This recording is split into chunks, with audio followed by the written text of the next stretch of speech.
வணக்கம் நண்பர்களே. ஸோ இந்த வீடியோ வந்து பார்த்தீங்க அப்படின்னா நம்ம புது SP125 2025 மாடலுக்கான ஒரு அப்டேட் வீடியோ தான். நம்ம சேனல்லே நிறைய பேர் இந்த புது வெர்ஷன்ஸ் வந்து அப்டேட் பண்ணுங்கன்னு கேட்டுட்டு இருந்தீங்க. ஸோ உங்களுக்காக தான் நம்ம மோஸ்ட்லி இத்தனை நாள் வெயிட் பண்ணி நான் இந்த பைக் வந்து எடுத்திருக்கேன். ஆக்சுவலாக இப்போ தான் நமக்கு வந்து அவைலபிளாக கிடச்சிருக்கு. இந்த வீடியோவில் நீங்கள் என்னெல்லாம் வந்து எதிர்பார்க்கலாம் அப்படின்னு கேட்டிங்கன்னா, இந்த வண்டியை பற்றின ஒரு ஃபுல் ஒரு ஓவரால் வியூ. ஏன்னா நிறைய சேனல்ஸில் இப்போ தமிழ்லேயே வீடியோஸ் போட்டிருந்தாலும் மோஸ்ட்லி நம்ம சேனல் நிறைய பேர் அந்த லோயர் சிசிஎன்ஸில் நிறைய பேர் விரும்பி பார்க்குறீங்க. ஏன்னா அதுக்கேற்ற மாதிரி நம்மளுமே முடிஞ்ச அளவுக்கு ரியலிஸ்டிக்கான நிறைய இன்ஃபர்மேஷன்ஸ் வந்து கொடுத்துட்ருக்கோம். அண்ட் பைக்கோட ரியல் டைம் மைலேஜ் அண்ட் இந்த வண்டி ஓட்டுறதுக்கு எப்படி இருக்குங்கிற எல்லா ஃபீலுமே நான் ஆல்மோஸ்ட் வந்து பார்த்திங்கன்னா உங்களுக்கு ஓரளவுக்கு ஒரு ட்ரஸ்டபுளான விஷயங்கள் தான் சொல்லுவேன். எனக்கு இந்த விஷயம் பிடிக்கலனா அதை ஓப்பனாக இந்த விஷயம் பிடிக்கல நீ இம்ப்ரூவ் பண்ணியிருக்கலாம் அப்படிங்கிறத நம்ம சொல்லியிருக்கோம். அண்ட் நிறைய பேர் அது புது பைக் வாங்குறதுக்குமே ஹெல்ப்ஃபுல்லாக இருந்திருக்கு. நிறைய பேர் என்கிட்டயுமே பர்சனலாக பேசியிருக்கீங்க. ரொம்பவே தேங்க்ஸ் நண்பா அந்த சப்போர்ட்டுக்கு. அண்ட் இதே மாதிரி தொடர்ந்து நம்ம சேனலை வந்து நல்ல லெவலில் கொஞ்சம் ஓரளவுக்கு புஷ் பண்ணி கொண்டு போகலாம். நீங்களுமே உங்கள் ஃப்ரெண்ட்ஸுக்கெலாம் இந்த வீடியோஸ் பிடிச்சிருந்தா ஷேர் பண்ணுங்கள். ஏன்னா அது உங்களுக்கு ஓரளவுக்கு நல்ல ஒரு நாலேஜபுளாக இருக்கும். ஏன்னா ஒரு பைக் நல்ல ப்ரைஸ் கொடுத்து நீங்கள் வாங்குறீங்க, அதுக்கேற்ற நிறைய விஷயங்கள் நீங்கள் கற்றுக்கிட்டு முன்னாடியே தெரிஞ்சுட்டு அந்த பைக் வாங்கினா நல்லாயிருக்கும் அப்படின்ட்டு தான் நம்ம ஆல்மோஸ்ட் நிறைய விஷயங்களை ரியலிஸ்டிக்காக உண்மையாகவும் சொல்லிகிட்டு இருக்கோம். எனக்கு ஒரு விஷயம் பிடிச்சிருக்கு அப்படின்னா நான் அந்த பைக்கை வாங்க போகிறேன்னா இல்லையாங்கிறத என்னோட தாட்லேருந்து நான் சொல்கிறேன். உங்களுக்கு பிடிச்சிருந்துச்சுன்னா நீங்கள் தாராளமாக நம்ம வீடியோ வந்து ஃபாலோ பண்ணுங்கள். ஓகேங்களா? ஸோ ரொம்பவே தேங்க்ஸ். இது வரைக்கும் ஃபாலோ பண்ணிகிட்டு இருக்கவங்களுக்கு ரொம்பவே நன்றி நண்பா. ஸோ இந்த வீடியோக்கு நம்ம வந்து போயிடுவோம். ஸோ ஃபர்ஸ்ட் ஆஃப் ஆல் பைக்கோட லுக்ஸுங்க. நான் இந்த வண்டியில் வந்து பார்த்திங்கன்னா ஒரு 3 to 4 கலர்ஸ் வந்து இருக்குது. அண்ட் எனக்கு TFT மாடலில் இந்த கலர் எனக்கு அவைலபிளாக கிடச்சிருக்கு. ஸோ அதனால் நான் வந்து இப்போ எடுத்துகிட்டு வந்திருக்கேன். ஓகேவா? இந்த கலரை பொறுத்த வரைக்கும் ஒரு பிளாக் வித் அந்த ரெட் கலர் ஸ்ட்ரைப்ஸ். இதுக்கு முன்னாடி இந்த வருஷனை நீங்கள் வந்து பார்த்துருக்கலாம். ஆனால் இப்போ வந்து என்ன மாற்றங்கள் பண்ணியிருக்காங்க அப்படின்னா, கலர்ஸ் அண்ட் டிசைன்ஸில் அவுட்லுக்காக நீங்கள் தூரமாக இருந்து பார்க்கும்போது உங்களுக்கு ஃபஸ்ட்டு தெரியறது இதோட ஸ்டிக்கரிங் சேஞ்சஸ். நீட்டான ஒரு ஸ்டிக்கரிங் சேஞ்சஸ் பண்ணியிருக்காங்க. ஒரு மாதிரி டைமண்ட் கட்டில் ஒரு மாதிரி அந்த கிராஃபிக்ஸை மட்டும் கொஞ்சம் ஆல்ட்ரு பண்ணியிருக்காங்க.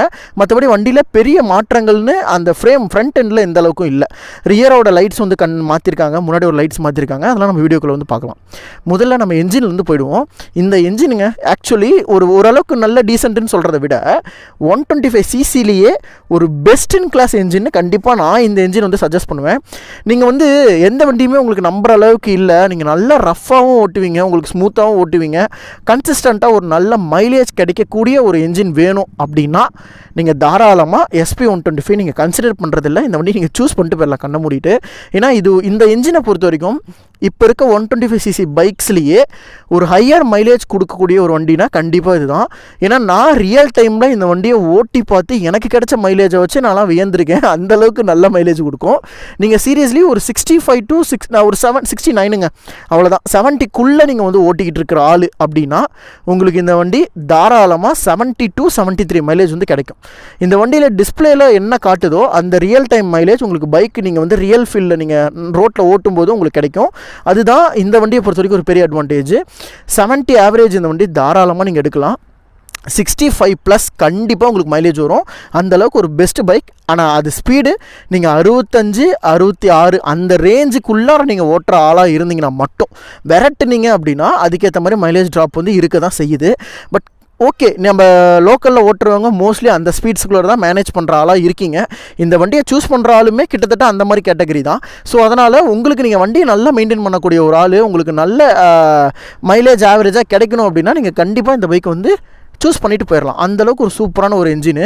பவரும் டார்க்கெல்லாம் பார்த்தீங்கன்னா உங்களுக்கு அந்த 11 Nm 11 brake பவர் அந்த ரேஞ்சில் வந்து வரும். உங்களுக்கு பவர்ஃபுல்லான இந்த பைக் என்ஜின் வந்து கிடையாது. இந்த வண்டியை பொறுத்த வரைக்கும் டாப் ஸ்பீடுன்னு பார்த்தீங்கன்னா உங்களுக்கு 115 116 km தான் ஹையர் டாப் ஸ்பீடு. ரியலிஸ்டிக் டைமில் உங்களுக்கு டாப் ஸ்பீடுன்னு பார்த்தீங்கன்னா உங்களுக்கு 100 வந்து டச் பண்ணும் வித்தவுட் வைப்ரேஷன்ஸ் அண்ட் எந்த எஃபர்ட்டும் பெருசாக என்ஜின் ஸ்ட்ரெஸ் இல்லாமல் உங்களுக்கு 100 வந்து இந்த பைக் டச் பண்ணும். பட் மோஸ்ட் கம்ஃபர்டபுளாக இந்த பைக் எந்த பீரியட் ஆஃப் ஸ்பீடில் இருக்கும் அப்படின்னு பார்த்தீங்கன்னா 60 80 அப்படிங்கிற அந்த ஸ்பீடு வந்து உங்களுக்கு ரொம்பவே கம்ஃபர்டபுளான ஒரு ஸ்மூத்தான க்ரூசிங் ஸ்பீடாக நீங்கள் தாராளமாக இருக்கலாம். 85 வரைக்கும் அப்டவுட் நீங்கள் வந்து க்ரூஸ் பண்ணலாம். 85 வரைக்கும் நீங்கள் க்ரூஸ் பண்ணும்போதே உங்களுக்கு இந்த வண்டி 55 60 லிட்டர் மைலேஜ் வந்து கொடுக்குது. அந்தளவுக்கு ஸ்பீட்ஸ்லையுமே ஓரளவுக்கு நல்ல மைலேஜ் கொடுக்கக்கூடிய ஒரு பைக்னா கண்டிப்பாக இந்த பைக் வந்து நம்ம சொல்லுவோம். அதே மாதிரி இந்த வண்டியில் 5 ஸ்பீட் கியர் பாக்ஸ் வந்து கொடுத்துருக்காங்க. உங்களுக்கு பல்சர் மாதிரி தான் ஃப்ரண்ட் கியர் ஃப்ரண்ட்டில் போடுற மாதிரி, மற்ற கியர்லாம் நீங்கள் வந்து ரியர் பின்னாடி போடுற மாதிரி வரும். நியூட்ரல் எல்லாமே ஃப்ரண்ட்டில் அந்த ஒரு ஆப்ஷன்ஸ்லாம் கொடுத்துருக்காங்க. கிக்கர் வரக்கூடிய ஒரு மாடல். இதில் வந்து பவர் ஸ்டார்ட் பட்டனை பொறுத்த வரைக்கும் இந்த வண்டிக்கு இதுக்கு முன்னாடி இருந்த வெர்ஷன்ஸில் வந்து கில் ஸ்விட்ச் வந்து இருந்தது. பட் இந்த வெர்ஷனில் கில் ஸ்விட்ச் வந்து கிடையாது. அதுக்கு பதில் உங்களுக்கு வந்து பார்த்திங்கன்னா ஐடியல் ஸ்டார்ட் சிஸ்டம் வந்து கொடுத்துருக்காங்க. அதையுமே நம்ம வந்து ஃபங்க்ஷன் பண்ணி காட்டலாம். ஓகேவா? ஸோ ஃப்ரண்ட்டில் பொறுத்த வரைக்கும் இந்த வேரியண்ட் வந்து டிஸ்க் வேரியன்ட். இதுலேயே 2 வேரியண்ட்டாக வந்து கொடுத்துருக்காங்க நண்பா. ஸோ ஃபஸ்ட்டு வந்து பார்த்திங்கன்னா நமக்கு ஸோ இதில் வந்து பார்த்திங்கன்னா நம்ம 2 வேரியண்ட்டாக சொன்னோம் இல்லையா. ஒன்று வந்து டிஸ்க்கு வர மாடலில் உங்களுக்கு டிஎஃப்டி டிஸ்பிளே வந்து வரும். ரெண்டாவது ட்ரம் வர மாடலில் உங்களுக்கு பழைய நார்மல் டிஸ்பிளே வந்து வரும். ஸோ ரெண்டுக்குமே ப்ரைஸ் வித்தியாசங்கள்னு பார்க்குறப்போ ஒரு 15,000 ப்ரைஸ் டிஃப்ரென்ஸ் வந்து வருது. ஸோ அந்த 15,000க்கு ஏற்ற மாதிரியே இந்த வண்டியில் நிறைய ஃபியூச்சர்ஸ் நீங்கள் அட்வான்டேஜாகவும் பார்க்கலாம். அதே மாதிரி அந்த 15,000 உங்களுக்கு தேவைப்படலை, எனக்கு அந்த ஃபியூச்சர்ஸே தேவையில்லை அப்படின்னு நினச்சிங்கன்னா நீங்கள் தாராளமாக ட்ரம் வேரியண்ட்டுக்கு போயிடலாம். இதுதான் விஷயங்கள், சரிங்களா. ஸோ ஃபர்ஸ்ட் ஆஃப் ஆல் இந்த வண்டியை பொறுத்த வரைக்கும் இது டாப் வேரியண்ட்டு, டிஎஃப்டி இருக்கக்கூடிய மாடல். டிஎஃப்டினா நிறைய பேருக்கு தெரியாமல் இருக்கலாம். டிஎஃப்டி அப்படிங்கிறது என்னென்னா, நம்ம மொபைல் ஃபோனில் எப்படி உங்களுக்கு கலர்ஃபுல்லான ஒரு டிஸ்பிளே வந்து இருக்கு இல்லையா, அதே மாதிரி ஒரு டிஸ்பிளே வந்து நமக்கு பைக்கில் கொடுத்துருப்பாங்க.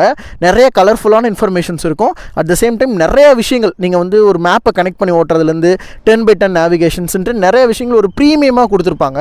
இது ஆல்மோஸ்ட் வந்து ஒரு பெரிய பைக், அதாவது ஒரு 5 லட்சம் 6 லட்சம் போட்டு வாங்கக்கூடிய ஹோண்டா பைக்ஸில் மட்டும்தான் பார்க்க முடியும். ஆனால் ஃபர்ஸ்ட் டைம் ஒரு 1.25 லட்ச ரூபா இருக்கக்கூடிய பைக்கில் ஹோண்டா வந்து கொடுத்துருக்கிறது ஒரு பெரிய ஒரு டேர்னிங் பாயிண்ட்டாக இருக்குது. ரைடரில் ஆல்ரெடி, அதாவது ரைடர் 125 டிவிஎஸ் பிராண்டில் ஒரு பைக்கில் வந்து இதே மாதிரி டிஎஃப்டி கொடுத்துருக்காங்க.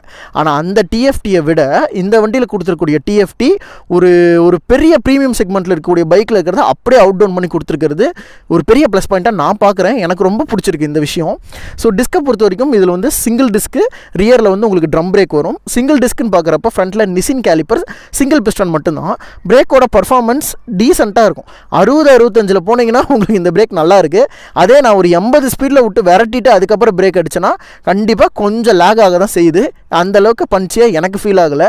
இந்த வண்டியில் இல்லை, நீங்கள் எந்த லோயர் சிசி பைக்ஸ் இருக்கக்கூடிய பிரேக்ஸ் எடுத்துக்கிட்டாலும் இந்த அளவுக்கு தான் இருக்கும். பட் சேஃப்டி ஃபியூச்சர்ஸ்னு பார்க்குறப்போ எனக்கு 60 நீங்கள் அடிக்கிற பிரேக்லாம் பக்காவாக நிற்குது. அது ஒரு பெரிய ப்ளஸ் பாயிண்ட்டாக நான் பார்க்குறேன். ஹையர் ஸ்பீட்ஸில் பிரேக்கிங் அந்த அளவுக்கு பெட்டராக இல்லை, என்னை பொறுத்த வரைக்கும் இல்லை. ஓகேவா. ஸோ இதில் பொறுத்த வரைக்கும் நமக்கு என்னென்னா டியூப்லெஸ் டயர்ஸ் வந்து கொடுத்துருக்காங்க ஃப்ரண்ட் அண்ட் பேக் ரெண்டுலேயுமே. இந்த வண்டியில் நம்ம இதுக்கு முன்னாடி வெர்ஷன்ஸ்லேயே பார்த்துருப்போம். ரியரோட டயர் வந்து கொஞ்சம் சைஸ் பெருசு. ஃப்ரண்ட்டில் வந்து 90/90க்கு உங்களுக்கு 18 இன்ச்சஸ் வீல் சைஸ் வரும். ரியரில் வந்து பார்த்தீங்கன்னா 100/80க்கு 18 இன்ச்சஸ் வரும். ஒரு 10 செக்ஷன் வந்து பார்த்தீங்கன்னா ரியரில் பெருசு. அண்ட் எம்ஆர்எஃப் டயர்ஸ் வந்து கொடுத்துருக்காங்க. இந்த டயர் ஓரளவுக்கு உங்களுக்கு பர்ஃபார்மன்ஸ் டயர் தாங்க, குறை சொல்கிற மாதிரி டயர் கிடையாது, நல்ல டயர் இது. அதே மாதிரி ரியரோட சஸ்பென்ஷன்ஸை பொறுத்த வரைக்கும் ஃப்ரண்ட்டில் டெலஸ்கோபிக்ஸ் ஓகே தான். ரியரை பொறுத்த வரைக்கும் காயில் ஸ்ப்ரிங் சஸ்பென்ஷன் கொடுத்துருக்காங்க.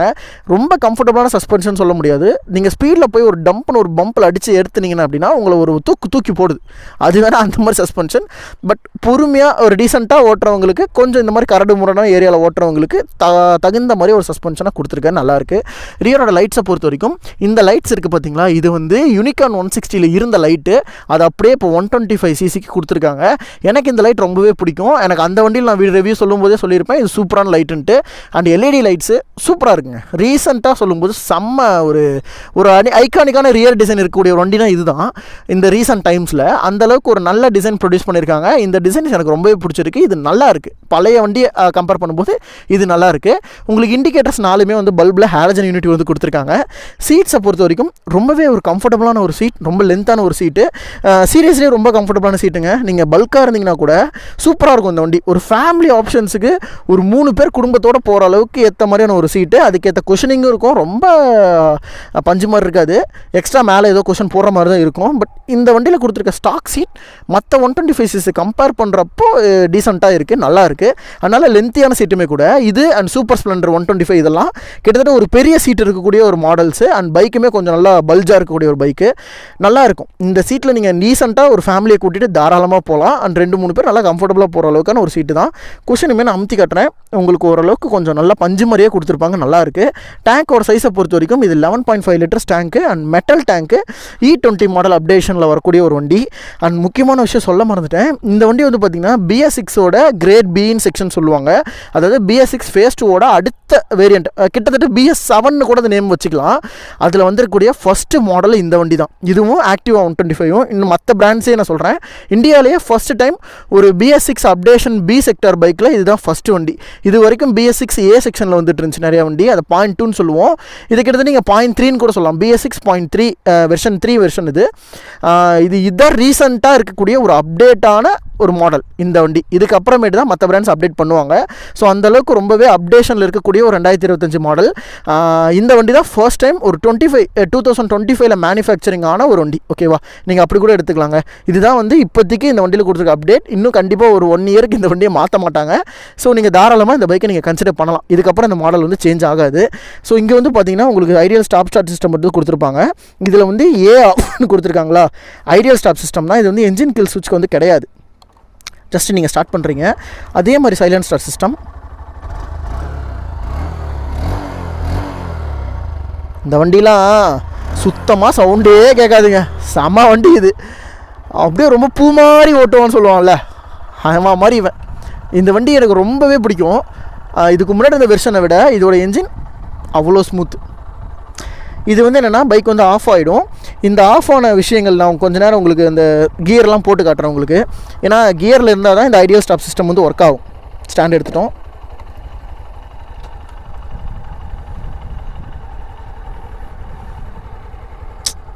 கியரில் நீங்கள் நம்ம ஐடியல் i3 சிஸ்டம் இருக்கு இல்லையா, அதே மாதிரி சிஸ்டம் தான் இது. ஸோ நியூட்ரல் பண்ணிக்கலாம். நியூட்ரல் ஆயிடுச்சா. Side stand cut off system இருக்குது இந்த வண்டியில். நீங்கள் கியரை போட்டுக்கிட்டே பைக்கை வந்து ஸ்டாண்ட் இருக்கும்போது பைக்கை வந்து நீங்கள் ஸ்டார்ட் பண்ணால் வண்டி வந்து உங்களுக்கு ஆஃப் ஆகிடும், ஆட்டோமேட்டிக்காக ஆஃப் ஆகிடும். அந்த ஒரு சிஸ்டம் தான் இந்த ஐடியல் ஸ்டார்ட் சிஸ்டம் வந்து கொடுத்துருக்காங்க. ஸோ இது வந்து பார்த்திங்கன்னா கொஞ்சம் நேரத்தில் பைக் வந்து இப்போ ஆஃப் ஆகிடும். உங்களுக்காகவே இப்போ பைக்கை கொஞ்சம் நேரம் ஓட்டிட்டு அதுக்கப்புறம் இந்த ஐடியல் பட்டன் வந்து கண்டுபிடிச்சிருக்கேன். ஸோ இங்கே நீங்கள் பார்த்தீங்கன்னா தெரியும், இந்த டிஸ்பிளேல ஏ அப்படிங்கிற சிம்பிள் உங்களுக்கு அமிஞ்சு இருந்துகிட்ருக்குல்ல. ஸோ இது வந்து எப்படின்னா, நீங்கள் இந்த பைக்கை வந்து இப்போ ஜஸ்ட் நீங்கள் ஸ்டார்ட் பண்ணிவிட்டு ஒரு கியரில் நீங்கள் போட்டு ஓட்டுறீங்க. ஒரு 23 கிலோ, ஒரு 23-33 வரைக்கும் ஸ்பீடு ஓட்டிட்டிங்கன்னு வச்சுக்கோங்களேன். ஓட்டுறதுக்கு அப்புறமேட்டு உங்களுக்கு இந்த ஏ இண்டிகேஷன்ஸ் வந்து ஸ்க்ரீனில் வந்து அமிஞ்சு எரியும். இப்படி எரியும் போது பைக் வந்து பார்த்திங்கன்னா உங்களுக்கு ஐடியல் இருக்குன்னு அர்த்தம். இந்த டைம் நீங்கள் ஸ்டாண்டு போட்டிங்கன்னா இது ஆஃப் ஆகிடும். இந்த சுவிட்ச் ஆஃப் பண்ணிங்கனாலும் இது ஆஃப் ஆகிடும். ஜஸ்ட் இப்போ நான் வந்து உங்களுக்கு இப்போ அமிஞ்சிட்ருக்குல்ல, இந்த வண்டி வந்து கிளச்சு பிடிச்சா ஸ்டார்ட் ஆகாது. i3s மாதிரி இது கிளச்சு பிடிச்சா ஸ்டார்ட் ஆகிற சிஸ்டம் கிடையாது. உங்களுக்கு த்ராட்டில் கொடுத்தா ஸ்டார்ட் ஆகிடும். நான் இப்போ உங்களுக்கு வந்து இது அமிஞ்சிட்டு இருக்குதா பார்த்துட்டிங்களா. இப்போ நான் உங்களுக்கு த்ராட்டில் கொடுக்குறேன், பைக் வந்து ஸ்டார்ட் ஆகிடும். தெரியுதா? இவ்வளோ தாங்க. ஸ்டாண்டு போட்டிங்கன்னா இந்த சிஸ்டம் வந்து ஆஃப் ஆகிடும். ஸோ இது ஒரு நல்ல விஷயமா எனக்கு படுது. சூப்பராக இருக்குது இந்த ஒரு விஷயம். புதுசாகவும் இருக்குது. i3s இந்த மாதிரி ஒர்க் ஆகாது. உங்களுக்கு டக்குன்னு ஆஃப் ஆகிடும். நீங்கள் கிளச்சு பிடிச்சினா ஸ்டார்ட் ஆகிடும். இது கிளச்சு பிடிச்சா ஸ்டார்ட் ஆகிற மாதிரி சிஸ்டம் கிடையாது. உங்களுக்கு ஒரு மாதிரி த்ராட்டில் கொடுத்தா ஸ்டார்ட் ஆகிற மாதிரி கொடுத்துருக்காங்க. இது நல்லாயிருக்கு. கன்சோல் வந்து பார்த்துருவோம். TFT டிஸ்பிளே உங்களுக்கு இப்போ ஓரளவுக்கு உங்களுக்கு கிளியராக இருக்குன்னு நினைக்கிறேன். TFT ஓகே, ஆன் பண்ணிவிடுவோம்.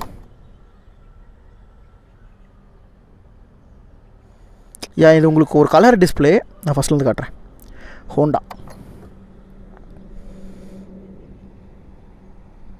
ரொம்பவே ஒரு குயிக்காக இருக்குது. இந்த டிஸ்பிளே பார்த்தீங்களா, இது வந்து ஒரு கலர் டிஸ்பிளே, சின்ன மொபைல் ஃபோன் மாதிரி இருக்கும். இது வந்து பார்த்திங்கன்னா ஹோண்டாவோட 500cc 700cc 1000cc அந்த மாதிரி பைக்கில் இருக்கக்கூடிய ஒரு கன்சோலு. அதோட மினி வெர்ஷன் தான் இதில் வந்து கொடுத்துருக்காங்க. இதுக்காக தான் இதை வந்து TFT டிஸ்பிளேங்க. ரைடரை விட இது பெட்டரான ஒரு console.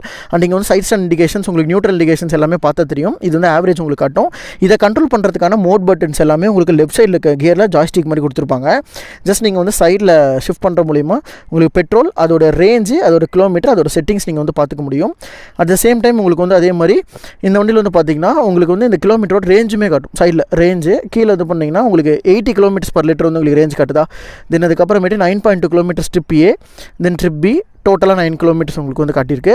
And tachometer eco mode வந்து மேலே இருக்குது. இந்த ஈகோ மோடு வந்து உங்களுக்கு ஸ்பீடாக போகும்போது பவர் மோடுக்கு வந்து சேஞ்ச் ஆகும். அந்த மோட்ஸை நீங்கள் ஈகோ மோடை ஃபாலோ பண்ணாலே இந்த வண்டி நல்ல மைலேஜ் கிடைக்கும்.